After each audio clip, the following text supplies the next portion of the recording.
जरा सोचिए, एक ऐसी चिकन करी जिसकी खुशबू से पूरा मोहल्ला महक उठता हो।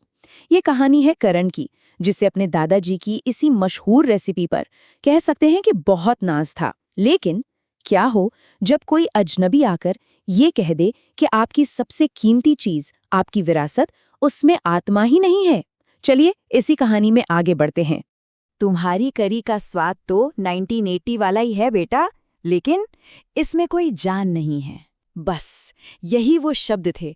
एक रहस्यमयी बुजुर्ग थे, केशव जी, और उनके इन शब्दों ने करण के गुरूर को एक झटके में चकनाचूर कर दिया। और यहीं से इस कहानी का असली मोड़ शुरू होता है।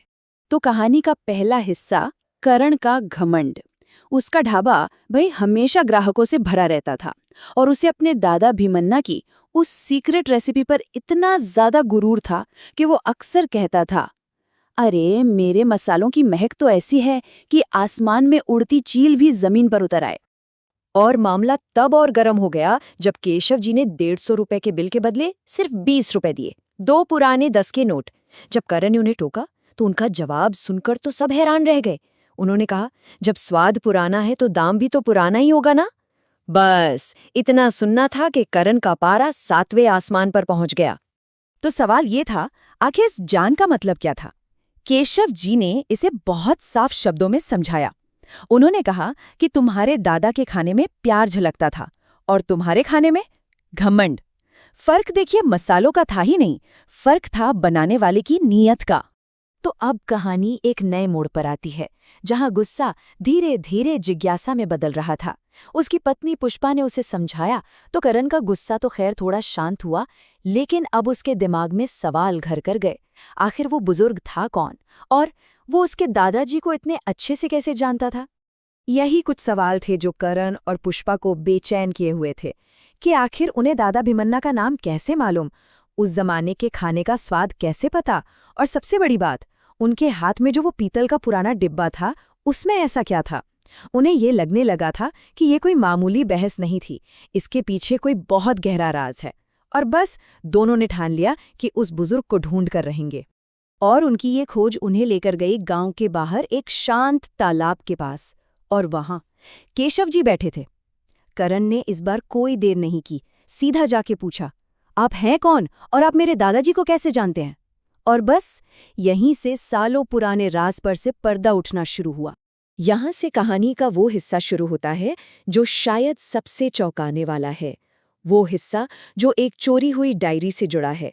केशव जी ने अब वो राज खोला जिसे वो पिछले 40 सालों से अपने सीने में एक बोझ की तरह दबाए हुए थे।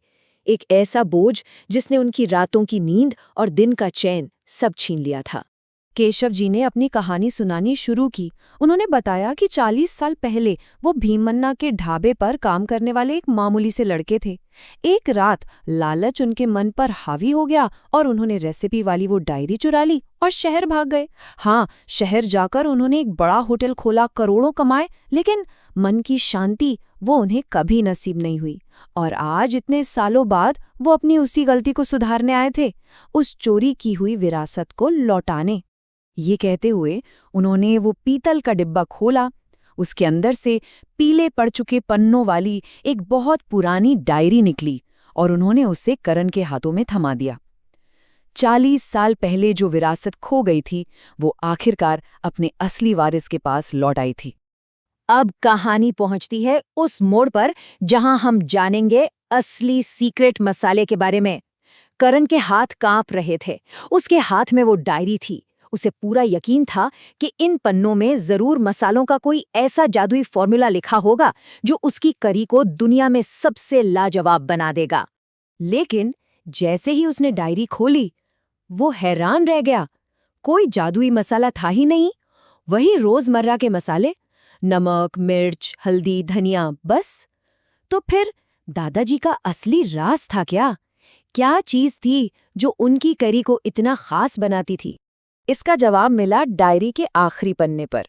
भीमन्ना ने लिखा था कि असली स्वाद मसालों में नहीं बल्कि देने की खुशी में है।